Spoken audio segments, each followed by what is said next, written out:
Shalom,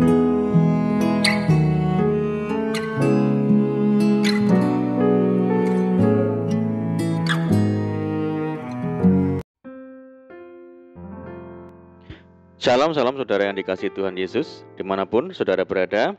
Saya menyapa saudara semua yang ada di Indonesia, dari Sabang sampai Merauke, dari Miangas sampai Pulau Rote, dan saudara yang ada di Malaysia, di Taiwan, yang ada di Kamboja, di Singapura, dan dimanapun berada. Senang sekali berjumpa kembali, menjumpai saudara semua. Saya percaya kita semua tetap di dalam kasih dan perlindungan Tuhan kita, Yesus Kristus. Haleluya. Selamat datang kembali di channel Pokok Anggur bersama saya, Yusia Krispianto. Mari saudara, sebelum kita bersama-sama merenungkan firman Tuhan, mari terlebih dahulu kita akan bersatu di dalam doa. Bapa di surga, Bapa yang baik, Bapa di dalam nama Tuhan Yesus, kami bersyukur buat segala kebaikan Tuhan saat ini. Terima kasih buat penyertaan Tuhan yang sempurna bagi kami hari ini. Dan saatnya kami rindu untuk merenungkan firman Tuhan. Ajar kami ya Tuhan untuk mengerti dan memahami segala kehendak Tuhan bagi kami. Mari ya Tuhan, buka rahasia firman-Mu saat ini dan terangi hati kami dengan firman Tuhan. Terima kasih Tuhan, ini doa kami hanya di dalam nama Tuhan Yesus Kristus kami berdoa. Amin. Puji Tuhan saudara, kita akan membaca bersama-sama di dalam Yesaya 61 ayat yang ketiga. Untuk mengaruniakan kepada mereka perhiasan kepala ganti abu, minyak untuk pesta ganti kain kabung, nyanyian puji-pujian ganti semangat yang pudar. Puji Tuhan. Saudara, saat mengalami terpaan badai permasalahan atau kegagalan, kebanyakan orang cenderung hilang semangat, berputus asa dan menyerah kalah pada suatu keadaan, saudara.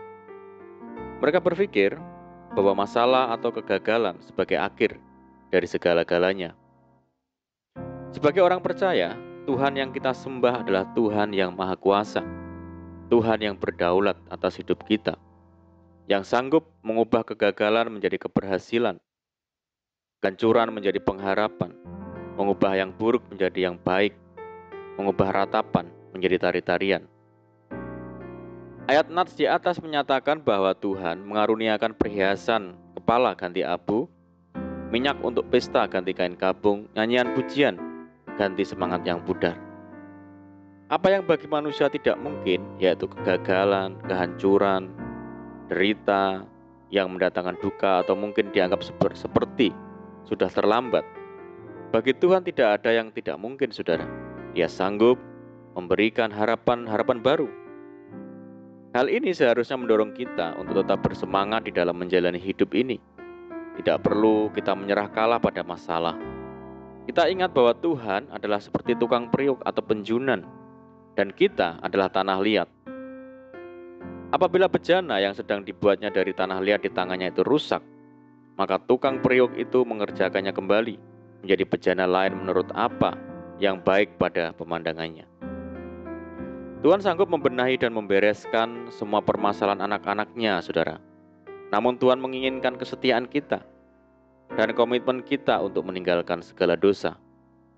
Bagian kita adalah tunduk sepenuhnya pada kehendak Tuhan.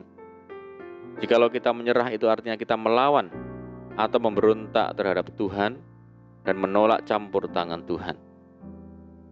Ayub adalah orang yang saleh, jujur, takut akan Tuhan, dan menjauhi segala kejahatan. Dia diizinkan Tuhan untuk mengalami masalah, bahkan masalah yang sungguh-sungguh teramat berat, saudara. Beratnya masalah yang dialami Ayub sepertinya menjadi akhir dari segala-galanya, mustahil untuk dipulihkan. Andai Ayub langsung menyerah pada keadaan, ia tidak akan pernah melihat perkara-perkara besar yang dinyatakan dalam hidupnya. Ayub belajar tunduk pada kehendak Tuhan. Ayub berkata, "Karena ia tahu jalan hidupku, seandainya ia menguji aku akan timbul seperti emas." Sampai akhirnya Tuhan memulihkan dan memberkatinya 2 kali lipat. Saudara, jika kita memperhatikan kisah perjalanan hidup Yusuf yang penuh liku dan diwarnai banyak penderitaan, serta kemudian ada pemulihan dan berkat Tuhan yang dialaminya, Yusuf mengalami kebahagiaan di akhir hidupnya. Sejak masih tinggal di rumah orang tuanya, Yusuf sudah harus mengalami penderitaan oleh karena mimpi-mimpinya dan perlakuan istimewa ayahnya yang membuat saudara-saudaranya membenci dan berkeinginan membunuhnya. Yusuf pun dibuang ke dalam sumur kering, kemudian dijual ke Mesir kepada Potifar. Apakah berakhir penderitaan Yusuf, saudara? Tidak. Di rumah Potifar, Yusuf difitnah secara keji oleh istri Potifar, sehingga ia harus dijebloskan ke dalam penjara. Di dalam penjara inilah Yusuf bertemu dengan juru roti dan juru minuman Firaun yang juga sama-sama di penjara. Dan Yusuf mengartikan mimpi kedua hamba Firaun tersebut. Suatu kali bermimpilah Firaun dan tidak ada seorang pun orang berilmu di Mesir yang sanggup mengartikan mimpi tersebut. Atas informasi juru minuman sampailah Yusuf di istana Firaun. Dengan hikmat Tuhan Yusuf mengartikan mimpi Firaun, sang raja, hingga akhirnya ia diangkat sebagai penguasa di tanah Mesir. Saudaraku, kasih dan kemurahan Tuhan tidak berhenti sampai di situ. Saat berada di Mesir, lahirlah dua anak laki-laki bagi Yusuf. Yusuf memberi nama Manasye kepada anak sulungnya itu, sebab katanya, Allah telah membuat aku lupa sama sekali kepada kesukaranku dan kepada rumah bapakku. Dan kepada anak yang kedua diberi nama Efraim, sebab katanya, Allah membuat aku mendapat anak dalam negeri kesengsaraanku. Kebaikan dan kemurahan yang diterima dari Tuhan membuatnya lupa atas segala kesukaran dan kesengsaraan di masa lalu. Yusuf mengalami berkat-berkat luar biasa dalam hidupnya. Mimpi yang dialami Yusuf benar-benar menjadi kenyataan. Itu adalah upah ketekunan, kesabaran, ketaatan, dan komitmen Yusuf tidak berbuat dosa kepada Tuhan. Saudaraku, mari kita percaya bahwa Tuhan sanggup mengubah hal buruk menjadi berkat.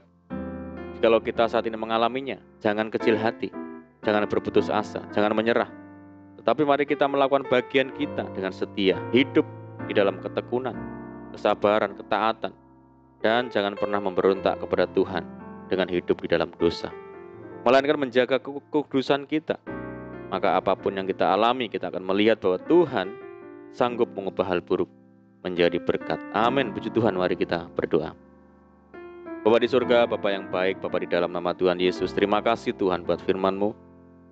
Kami percaya bahwa Tuhan sanggup mengubah hal buruk menjadi berkat. Ajar kami senantiasa untuk hidup di dalam ketekunan, kesabaran, ketaatan, serta menjauhi segala dosa dan pelanggaran, sehingga kami mengalami segala berkat-berkat Tuhan bagi kami. Terima kasih ya Tuhan. Saat ini kami berdoa bagi saudara kami semua yang mendengar program ini, yang di Indonesia, dari Sabang sampai Merauke, yang di Malaysia, dan dimanapun saudara kami berada. Yang sakit Tuhan sembuhkan di dalam nama Tuhan Yesus. Yang hidup dalam tekanan, persoalan, mari Tuhan bebaskan mereka, tolong mereka, pulihkan hidup mereka, buka jalan di dalam nama Tuhan Yesus. Tuhan memberkati mereka dalam rumah tangga, dalam pekerjaan, bisnis, pendidikan, dan apapun yang dikerjakan. Berdoa bagi saudara kami yang hidup dalam ikatan dosa, mari Tuhan lepaskan di dalam nama Yesus. Berdoa bagi bangsa kami Indonesia saat ini menghadapi pandemi COVID-19 dan dampak yang ditimbulkan di segala sendi kehidupan. Mari Tuhan berikan belas kasihan Tuhan, sehingga bangsa kami boleh mengatasinya. Pulihkan bangsa kami ya Tuhan, berkati negeri kami. Berdoa buat program vaksinasi nasional, Tuhan tolong berikan kelancaran bagi bangsa kami. Kerinduan kami mohon belas kasihan Tuhan, kiranya pandemi global segera berakhir sehingga kami boleh kembali lagi hidup secara normal. Terima kasih Tuhan, ini doa kami percaya Tuhan mendengar seruan doa kami. Hanya di dalam nama Tuhan Yesus kami berdoa. Amin.